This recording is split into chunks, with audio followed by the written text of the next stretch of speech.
Hey, you're about to hear our brand new podcast, My Crazy Family. And if you like it, I need your help. To let other folks know that this show exists, we need reviews on Apple Podcasts. So if you got about 10, 15 free seconds, please head over to Apple Podcasts, leave us a quick review, and I'll make it worth your while. Send me a screenshot of that review, and I'll enter you into a contest to win a $500 Amazon gift card. So leave the review on Apple Podcasts, send me the screenshot to contest@crazyfampod.com. That's contest@crazyfampod.com. And later in the year, we'll randomly pick someone for that $500 Amazon gift card. So please leave that review at Apple Podcasts, then send me the screenshot. Contest@crazyfampod.com. And thanks.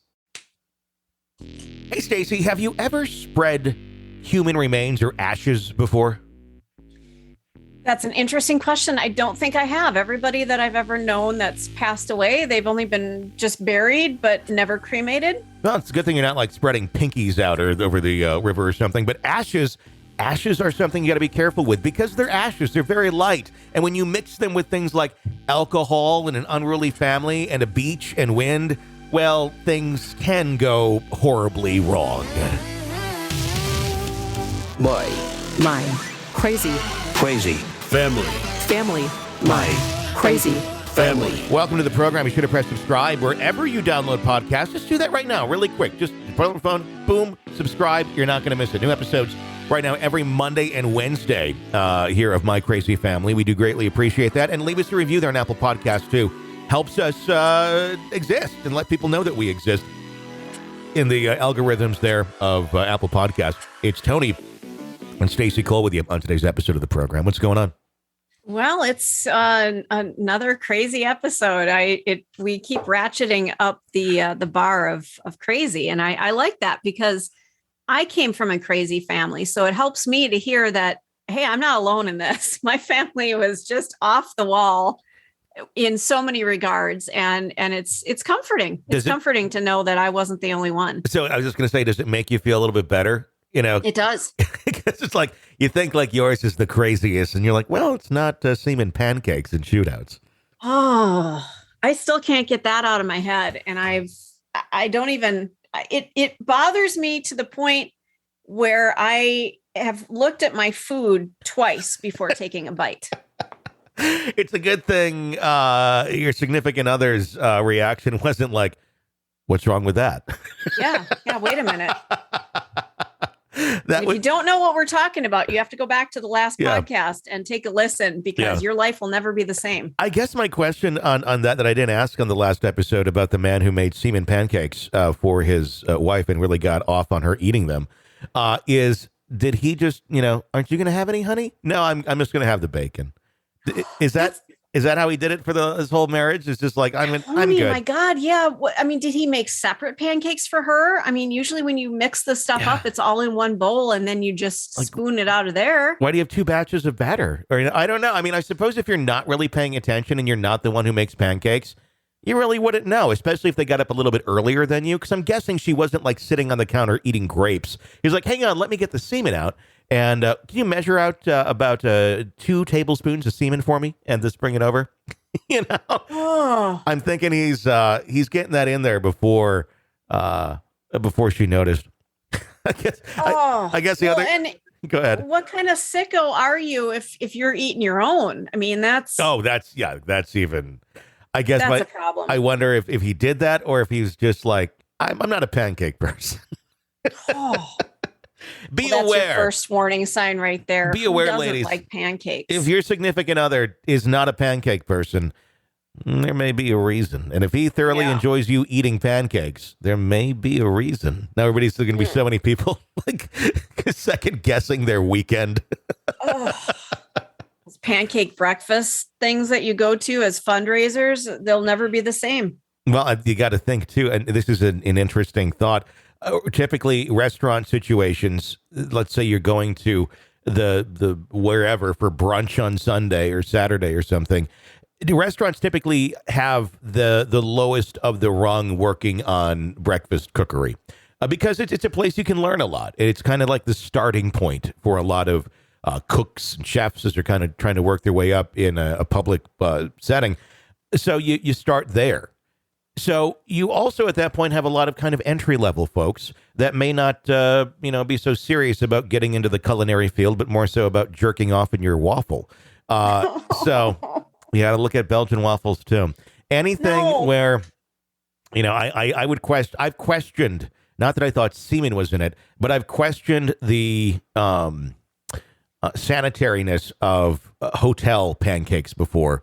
Where, you eat the ones where you go down into the lobby kind of area and you make them yourself. You press it's like in a nacho cheese pump, but it's pancake batter.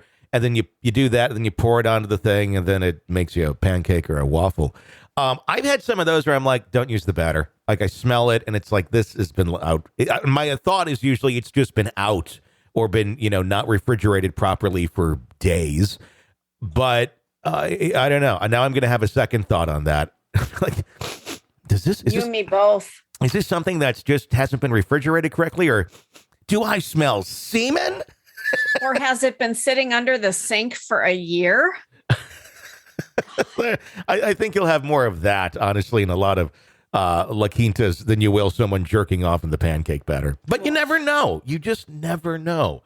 So I'm happy that we can plant that little bit of pancake. I guess the word would be now breakfast insecurity in the lives of our listeners.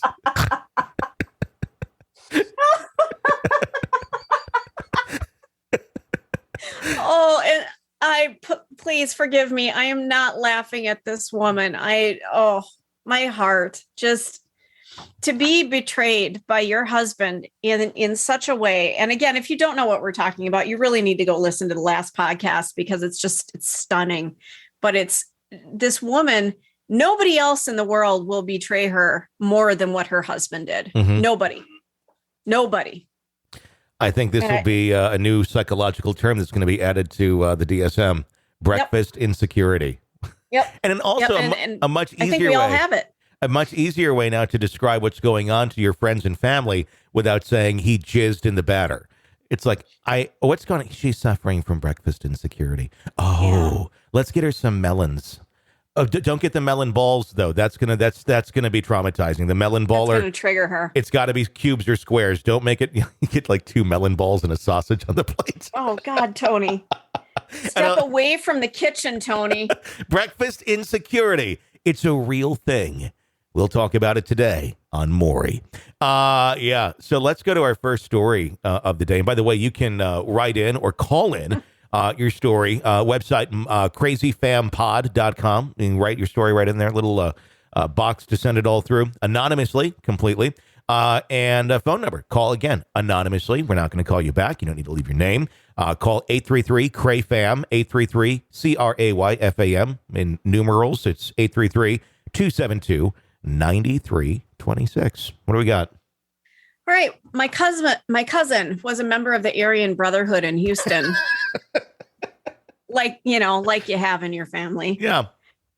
One day, one of his gang buddies tells him that he has some business near where his family in Florida lives. If he comes and helps him, they can spend a few days there for him to see his mom and all that. Mm-hmm.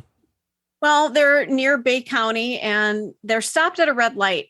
When the man my cousin was with notified the people in the car ahead of them a lane over, that there was a person that he was out to get. Mm-hmm. It's kind of a confusing story here, but so my friend opens fire in the middle of the street and the other car takes off. A few blocks into a sparsely populated residential area, the car my cousin is in pulls a pit maneuver successfully. As both cars empty, my cousin realizes the guy they are there for is a long-term friend of his. Oh, God. What? So he shoots the guy he is with twice in the chest, then leaves with the people that they were originally trying to kill. He did 3 years for the crime. The story continues. Fast forward to roughly 1.5 years after getting out of prison. He is hiding in various backwoods places in the Florida Panhandle. His old gang wants to come and get his badges or flags or whatever it was he called them. This means that they're coming to cut the gang tattoos off of him. So they're basically trying to remove any identification that he's part of the gang. Mm-hmm. Well, he finds out his mom is living with this redneck in a trailer on an unowned land deep in nowhere. And she offers him to stay with her until the Social Security check comes in and he can get out of state. So he and his mom and this guy have a great old time drinking, popping pills, smoking meth. 3 weeks later, he gets his hands on a gallon Ziploc bag full of OxyContin and MS Contin. He goes off the deep end and sniffs a large amount of shit, then drives home to party some more. Soon after getting home, it's obvious he is OD'd. He is pale, sweating profusely, even in his car with the AC turned on. He sits in the trailer, which is probably about 100 degrees without air conditioning, and starts shaking and complaining of being cold while drifting in and out of consciousness. He finally falls down. His lips and face begin to turn blue. His mother sits in the chair across from him and argues that if they call 911, it'll be expensive. And he dies. I think she called 911 an hour after he died. Now, I'm not going to lie. I was an EMT. It is expensive. It is. It's enough to make you think twice and go, is this something I need to do, or can I get this person there? Or, I mean, you're not like thinking like, is this person's life worth the money? It's more like, is there an alternative method that may not be so detrimental to our finances? Because, right. yeah, if you if somebody is in cardiac arrest, you fucking call 911. Yeah. You need all that equipment that's in the med. You need all of that stuff. Mm-hmm. But if it's, shit, I just, I have a 2-inch gash in my arm. I'm not bleeding to death. We can get in the car and drive to the ER, Yeah. you know? Yeah. But the guy was dying. He drug overdosed. Yeah. Good God. Okay. It continues on. We're not done yet. Oh, kids. yay. But you wait, there's more. My grandmother grew up on a farm in Florida. It was a real one-room shack with no panes of glass in the windows, a dirt floor. His father was from Alabama. They had a nicer farm there. Apparently, my great-grandfather killed his neighbor after he shot his dog. What the fuck is going on? Nice guy. So they left everything in a hurry and then moved to Florida. They only had the Alabama farm for a relatively short period of time. For most of his youth, my great-grandfather was a traveling farmhand due to the Dust Bowl and the Depression. So these were not people used to being rooted in any place as it was. One of the crazier stories my grandmother has is when she was around 12. She was the only female, and the boys, other than one, were super fucking assholes. Yeah, I figured that. Yeah. My grandmother and one of her brothers got into a fight over something. She can't quite remember what they were fighting about. So he leaves. About 10 minutes later, he returns with a can of kerosene. He splashes it on my grandmother and sets her on fire. Oh, my God. My grandmother spends weeks recovering, and to this day, she's now 80. Mm-hmm. She still has scars on most of her mid-torso. She was bedridden, and her brother decided to teach him a lesson. He spent about a week trapping water moccasins. Now, you know what those are, right? Oh, my God. Yes. Okay. He gets his brother super drunk from some moonshine that he had saved for that Saturday night, like you do. He was out cold in bed. The good brother pulled him out of bed and dumped him into the box he'd been filling with the snakes.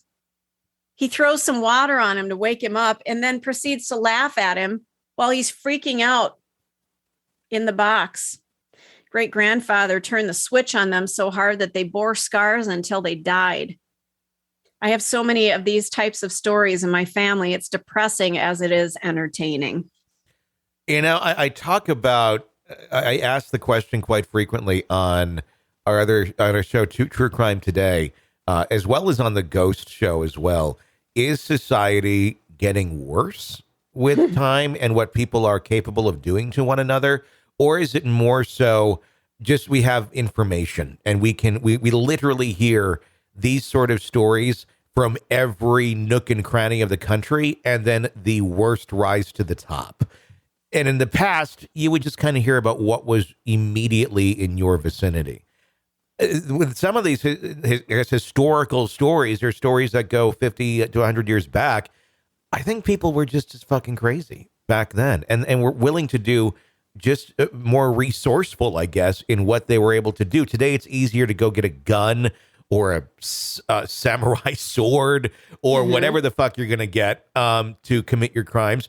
Back then, they had to go do a little more crafting. It wasn't as easy just to go get the gun or the sword. You had to go get a box of snakes. And I got to say, good job on the creativity, on the cruel creativity, because that's something I don't think a lot of people would go through the effort of doing today to get back at somebody.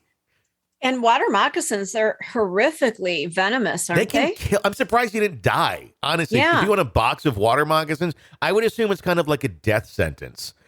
Because, they'll kill you very quickly, and especially multiple. You don't want to get hit. Oh. You don't want one. I mean, one can kill you, more or less multiple bites. Yeah, that's. So that's family justice. I mean, if you set your sister on fire, you would think you would end up in jail, but this is kind of a backwoods family. Maybe there wasn't even law enforcement anywhere around. So they had to take matters into their own hands. And what better way to do it than with snakes, with nature? The way it would have been handled back then, even if they did know law enforcement, and be like, "Do you hear what he did? Yeah, what did the dad do? Like, oh, he beat the shit out of him. Oh, well, he had it coming." That's how that would go. It wouldn't be like he beat the shit out of him. Oh my God, and then they're both in jail. Now I'm just like, oh, well, he had it coming, which he did. If he if he did set his sister on fire, in that case, I would condone the father being like, "You need to learn a fucking lesson because you're out of fucking control."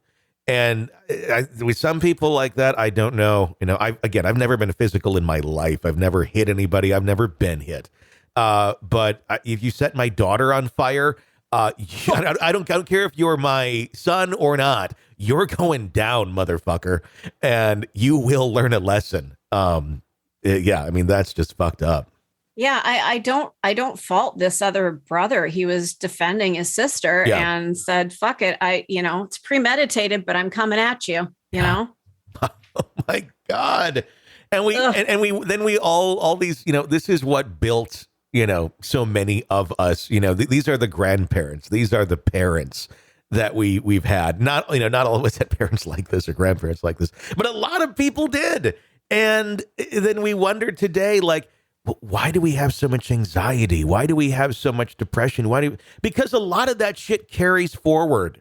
If you're living your life and you're in fear that your brothers are going to fucking light you on fire or throw you in a box of snakes, that anxiety you're going to live with for the rest of your life. And should you have children, that anxiety then passes. It doesn't just end with you. It goes on generationally. So your experiences that you have, your traumas that you have, do genetically pass on. And it's nature's way of then preparing the next generation for what it may have to deal with. That's how we evolve and such. But so much of these things are completely preventable, and anxiety that one shouldn't have to begin with, because it's all inflicted on each other by each other when it's not needed.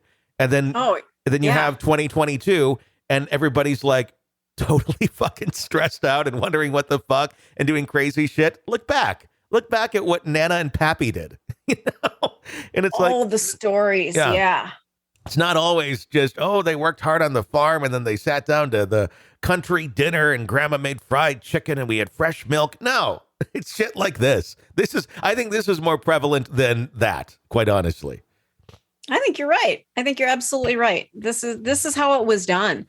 Now we've got a formal system of justice. Back then, you had to handle shit on your own. You just did. Yeah, it's like when I make history idyllic, like the 50s diners and things like that. Like, oh, Elvis, look at all the other shit that was going on in society at some of these times too. We don't sit, it comes out, it's in documentaries, it's in movies now, but at the 50s diner, you don't have a bunch of, you don't make it so authentic that, well, okay, this is the whites line and that's the blacks line.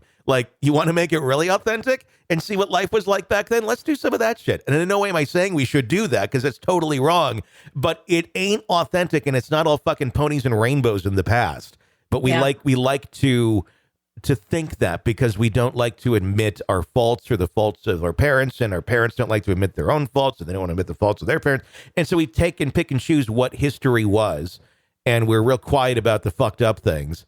And then the future generations don't really realize how fucked up things were, and they're more shocked when they do. How did that ever happen? Well, it wasn't just poodle skirts and hamburgers. Isn't that the thing? Yeah. I mean, yeah, you look at, like Back to the Future, the movie, and you're like, oh, it looks so peaceful and wonderful. Not if you're black, not if you're of any color, not if you're a woman, not if, it's just like, no, this is, it's just funny how dumb we can be. Yeah. And, speaking of racism, our next one, a few years ago, we had a gathering of my mom's side of the family. We knew our grandma, her mother, and aunt's family, but beyond that, we'd never really met or heard anything about them. She warned us that her Aunt Joyce was a character, but we were totally unprepared for what that meant. We had taken a family photo with my best friend, Marcus, who was the token black kid in my small town growing up. And right off the bat, elderly Joyce says the following: "Oh, such a nice picture you sent me, except for the black spot." Oh my God. What the fuck?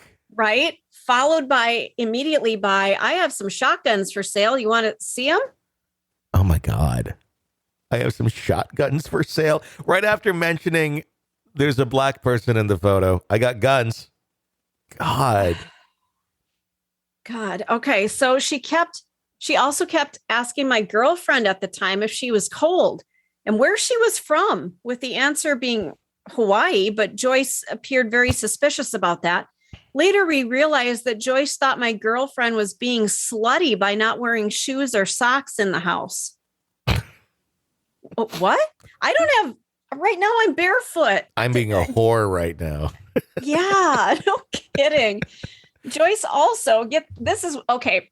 I say this a lot. Sit down. You're going to need to be seated for this. Mm-hmm.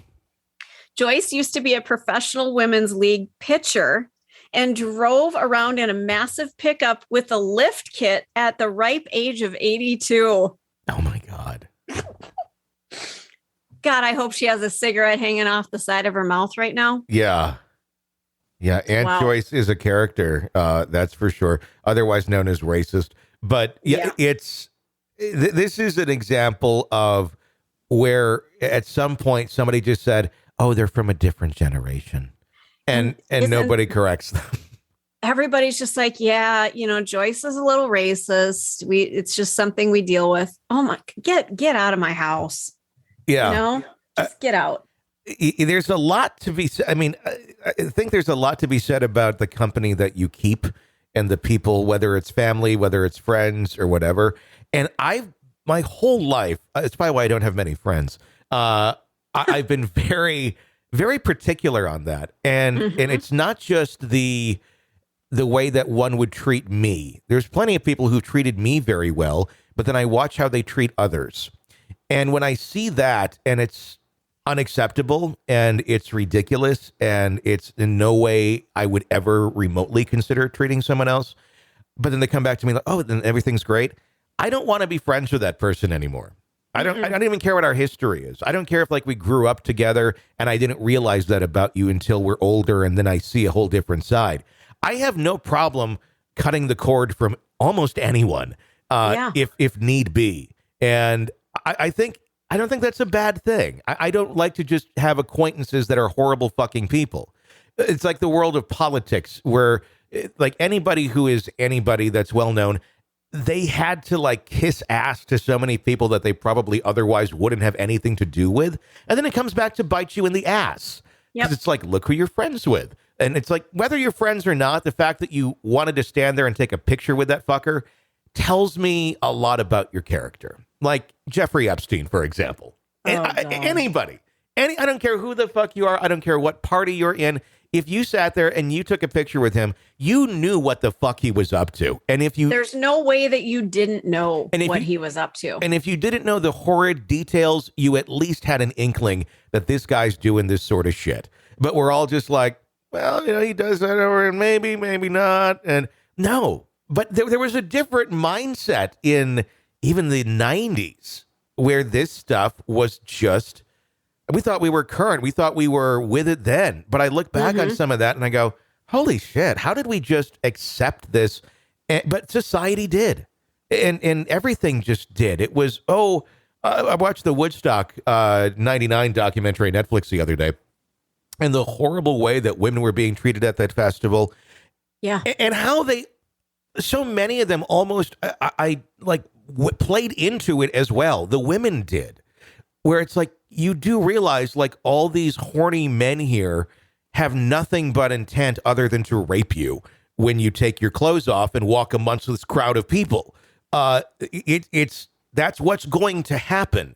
But there was this weird attitude of anything goes, whatever happens, and everybody's high and drunk, or I don't know. There was a totally different atmosphere that everyone played into, and we were just like, well, that's what happens. That's what happens. But isn't it also this weird like mob / group mentality that takes over, that your personal morals would never play along with that? But if you see a bunch of people doing it, you kind of figure, well, maybe it's okay. Yeah. I mean, and when you're 19, 20, 21, you're still an idiot. We were all idiots at that age. I'm not saying that's anything new. You're young and you're dumb, and you're going to go along with the crowd much easier than you would when you're older. And you put yourself into situations that you don't realize how bad they could get. So I feel horrible because I think so many of the women that were there were pretty innocent. They came from just smaller middle towns. And then they thought, oh, everybody's peace and fun and naked. And then you hear all these horrific stories of rapes and this and that. And I think a lot of people thought, oh, it's going to be peaceful and lovely. And then that sort of shit went down. Yeah, the mentality was insane. But even beyond something like Woodstock 99, you have R. Kelly, for example. Yeah. Everybody knew he was married to Aaliyah in the 90s. And it was just it was like hinted at as like kind of a dirty secret on like MTV Raps or something. And it was like, oh, that's wrong. But we all kind of said, oh, okay, well, they're famous. They must know better than us. And we had people on these pedestals of they can do whatever they want. Doesn't matter. And then he gets convicted and found innocent. But we all saw a video of him fucking a 14-year-old. And and then after that, he had some of the biggest hits of his career. It wasn't like now we're shunning him and he's gone. Oh, no. The timeline, which I think a lot of young people have no idea about, was not that. We knew he was fucking 14-year-olds. It was on camera and was being sold on the street and it was on the internet and all that shit. And then we still said, oh, let's step in the name of love. and we did. And his music still gets played. And we all know what a fucking monster he is now. But there's something, there was a different place in the culture where some of these things were just like accepted, or some people had passes to it, and it was fucked up. Especially when somebody is a celebrity, it just turns our way of thinking that they can do no wrong. Mm-hmm. And then when they do wrong, we look the other way. But we used to. Now it's destroy, destroy, destroy. But I don't think we look the other way now. Now I think we dig in and try and almost find shit that they otherwise wouldn't. Like, you said this in 1994. Yeah. And it's like, and then people get torn down for that. I mean, we've all said horrible, dumb shit throughout our life. I mean, I don't think I have anything that I ever said on tape that was, horrible. But if I did in the 90s or something, my opinion would be, I was young, I was dumb, and I've evolved. And that's the beauty of life, is you can realize your mistakes and not believe them 20, 30 years later. But nobody wants to give anybody that opportunity half the time, even though they've never lived a life anything other than like on the up and up. But maybe they said something dumb when they were 18. Now it's tear it down. Like, you can just look, people evolve. People do dumb shit. And if everybody had a microscope on them from that age, you're going to find a ton of shit. I mean, that's what I feel bad for with the younger generation, because all that's documented. I'm so glad life wasn't as documented as it is today when I was a teenager. Oh, if Facebook, Twitter, Instagram, if that had been around when I was a kid, my life would have been completely different. The amount of stupid shit you say at that age, and you don't mean it, because a lot of times you're going along with a crowd or a group, and that's fucking how people are. But now everything's documented, and now everything's going to be looked back upon. And, oh, you feel this way? Like, people are going to be looking at this in 50 years going, well, I said that like in 2001, and I'm 48 now. Like, well, unfortunately, we're not going to. Yeah, but you said it. Exactly. You said it. I can only hope the pendulum is swung back to sanity once, that time comes. Because we can't sustain this world of let's find any flaw we possibly can in a human being and completely discredit them and destroy their lives. You can't do that. You just, and it's not just being done on a celebrity basis. People do that on a personal basis with the information that's out there on people. And no, it's very true. It's not realistic. It doesn't have context. It's not fair to life. I mean, if one person is walking around doing horrible shit left and right, and it still is, that's another story. Somebody made a dumbass comment when they were 17. People make dumbass comments when they're 17. All the times. People make dumbass comments when they're 30. Oh, sure. People make dumbass comments when they're 50, 60 too. But it's a matter of how are they really living their life versus somebody said something stupid. Family decides to spread a grandma's ashes at the beach. What's going on there? All right. My grandmother passed away about 1.5 years ago. She kind of held the family together. So after her passing, we were all pretty torn up about it. The funeral was a nightmare. That's another story, but we made it through. I kind of want to know about the funeral, but we go on. We had her cremated, and my grandpa wanted to spread her ashes on the beach, which we all frequently visited as a family. So we plan on spending the day at the beach and at some point spread her ashes that day. My dad, dealing with PTSD and never being a very emotional person, was struggling with this and got very angry about the whole idea for some reason. We go to our regular beach access and hang out for a bit. It's crowded like it normally was. Finally, the rest of my family get there, and my grandpa is carrying several plastic baggies. And upon further inspection, it turns out he had separated my grandma's ashes into plastic sandwich bags for each member of the family to spread on their own. Oh, and he wanted to do it in the middle of the day when everyone was there. So picture a crowded beach. And everybody's got a baggie of ashes. Yeah. He goes first and does it along the dunes without attracting any attention. He then continues to passive aggressively urge the rest of us to do it as well, and has me go with my aunt to spread our bags, which I'm freaking out about for some reason. My aunt asked my borderline alcoholic uncle to come along with us. Oh, that's going to be a recipe for fun. Here we go. He proceeds to down a beer, pop open a new one, and hop along with us. We wait until we get out of the crowd, and my aunt starts grabbing and tossing my grandmother's ashes like confetti on the sand. Uncle still chugging a beer, me gripping onto the bag, coming to terms that my grandmother's body is in a Ziploc sandwich bag. My aunt then notices that ash that she's been throwing has been blowing back onto her legs as she's tossing it, and she chuckles and says, "Damn it, Grandma, even in death, you still won't leave me alone." At this point, my uncle's tossing the ashes by hand as well, and I've only gotten as far as just opening the bag. He also mentions something about hearing how Kurt Cobain or some rock star had snorted his father's ashes after they passed away. Jesus Christ. It's a good moment to bring that up. We somehow unanimously decide to move to the water and just dump the ashes there. Well, my aunt is scooping the ashes out with 2 fingers like it's the last bit of raw cookie dough from a tub. My uncle turns his bag upside down and just shakes it out. I decide to lay the bag on the water and let the waves carry my grandmother's ashes out to sea. Instead, they take our half and the rest becomes this nasty, muddy paste in my bag, and I can't get it out until I suck it up and scoop it out.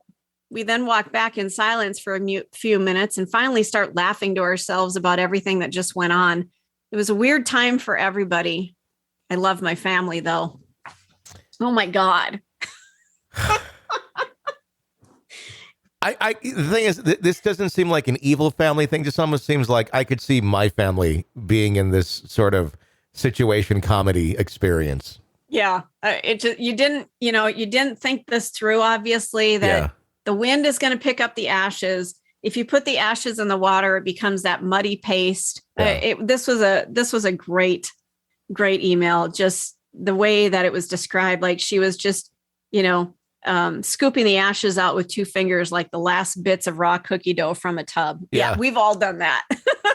It would be like a great YouTube prank or something if you wanted to really upset somebody and probably get your ass beaten to the ground by someone, is to have like the urn of ashes, like make it really obvious it's an urn and nobody could be confused as to what the fuck you have. And you're walking through the busy beach and you're like in an area where a bunch of women are sunbathing. And you accidentally trip and the ashes go all over everyone. And they're like, oh my God, that's my grandma. Oh my God, grandma. And you just start like trying to scoop them up and all the women are like confused as to what the fuck just happened. Like, what is this? Like, it's my grandma's ashes. Your grandma's all over you. But grandma did like women. Well, and of course, they're sunbathing. They've got oil on, so it's going to stick to them. You add that comment in, and you're like, oh, she'd be so happy. Oh, she'd love a body like yours. Really, this is probably making her happy, but I'm so sorry. You would get your ass completely beat. Oh my God, that would be funny and horrible all at the same time. Wow. What a fun story. I mean, fun story, maybe not, but at least it ended well. It sounds like they have a pretty decent grasp of who their family is. And yeah, we do some weird shit, but I still love them. Yeah, I like that. I'm glad I didn't come up with that idea when I was doing Top 40 radio when I was a kid. Because you would have done that. I would have had one of our interns do that. I would have been like, and we didn't have pictures that we were putting up of any of this shit. We would have just done it for the audio, which we could have faked, but I would have had somebody do that. One of the worst things I did, there was a little porn shop that was downtown close to the radio station. And I remember having one of our part-timers, and they had booths in the back, and a booth is where you go in and watch like a movie. This is pre, internet porn. So people, either they had it on VHS or DVD, or they went to the porn shop and watched it. And I had him go in there with a Nokia cell phone, because that's what we were using. And I had him shut the curtain door. I'm like, okay, now here's what you're going to do. You're going to start making animal noises. So he started making goat noises, and he started making sheep noises. Get louder. Do it louder. This wasn't. Yeah, it was in Wausau, where you and I worked together. It was in Wausau, and it was fucking hilarious. And then I got a call from the sales manager, Bob, at the time, and he said, if I ever hear you do something like that on the air again, your ass is gonna be fired. Oh my God. Meanwhile, our drunk boss was like, yay. I'm like, well, who do I listen to here? You did this. Was this live on the air, or did you record it? Well, I mean, the actual him in the booth I recorded prior to airing it, but it was like between a song. So it was like, we're going to do this in 5 minutes. I did it during a song and then played it back, 5 minutes after he did it to make sure there wasn't any swearing or anything in it. Oh my God. So pretty damn close to live. Yeah, it was fun shit like that you get away with. But I look back on that today. I'm like, there's no way I would have done that with my thinking today. Because I mean, that's totally like something you get fired over. But it was funny. How did you not get fired? That's what I mean. I did. I did. My eventually. recollection, I think you just bounced from job to job. I don't recall you being fired. No, I was fired there. I was fired. Were you? Yeah, it was because the owner's son didn't like me. Because he didn't like me either. Yeah, and that what happened there was you had corporate coming to me saying you need to stand up for programming and do what we want, and here's what you need to say to him when he says this. So I did exactly what our higher management said, and then 2 weeks later I was fired. And I'm like, what did I do? Like I was doing what you told me to do, and then nobody backed anybody up. It was fucked up. But no, but I wasn't fired over anything like that. But you should have been. You should have had the back of your shirt grabbed and literally taken out the door and kicked in the ass with a box of your belongings thrown into the parking lot. It was good radio. It was very good radio, though. That was great radio. It was so much fun. You were fucking Howard Stern before your time. Seriously. Yeah, I mean, I cringe at some of the stuff. I have tapes. And I'm like, oh my God, I can't believe I did that. And I play it for my daughter now. And it's like my daughter's like, in 4 years, she'll be the age I was when I started in radio, which is 14. And I mean, she's already on the air here. And she scares me because she's far better than I was at that age. But it's funny. Oh, I just love it. I listen to you all the time, which was weird because when you work in radio, you don't listen to radio. Yeah. I know that sounds weird, but you don't. Mhm. You know, when you're off air, you don't want to listen to it. You don't. You want to hear music, but you don't want to hear other jocks. Yeah. And I remember I actually listened to you because you were cutting edge, you were funny, and you were unafraid. You did everything. I was unafraid or ignorant is the correct word. Well, in retrospect, yeah. Arrogant, young, and dumb, I think was really what it was a combination of. And when you do that, you can create some great radio, but you can create a lot of chaos in your life too, if that's what's going true on. Story. Well, yeah, no, I had so much fun. And then the crazy thing is, I was doing that on the night show, and then they like kind of reformatted the station a little bit, and they put me on middays. And I was like, you're supposed to be a little more mellow and quieter. What am I supposed to do on this? It sucked. I was so bored. And then eventually I went to afternoons, but, and I kind of brought everything back out then. But yeah, it was, it was fun. Good times, man. All right. Well, that's going to wrap up today's episode of My Crazy Family. If you like the program, be sure to give us a review there on Apple Podcasts. And press subscribe wherever you download and share your stories with us. That's what we would absolutely love for you to do. Just go to crazyfampod.com. It's crazyfampod.com, and you can share your story there, or call 1-833-CRAY-FAM. That's 833-272-9326 to share your stories with us. Until next time, for Stacey Cole, I'm Tony Bruschi. Thanks for listening. My crazy family. My crazy Family. Hey, you got a crazy family? We want to hear all about it. Got a brand new podcast. It's called My Crazy Family. And boy, we know there are some stories out there, and sometimes it just makes you feel better to get it off your chest or to hear about somebody else's crazy family. It lets you know that maybe yours isn't as nuts as you thought. Yeah, the bar gets set pretty damn high, trust me. You can call in your stories right now at 1-833-CRAY-FAM. That's 1-833-CRAY, CRAY-FAM, or write in your story at the website crazyfampod.com. That's crazyfampod.com. And by the way, you don't have to use your real name. It's totally okay if you just want to make up names, but you just need to get rid of this information. We are your place. You're not going to believe what you will hear on this podcast and the insane things that some families have put their loved ones through. 1-833-CRAY-FAM, or write in at crazyfampod.com. Stay tuned for our official launch date. And start getting us those stories right now. crazyfampod.com. My crazy family. My crazy Family.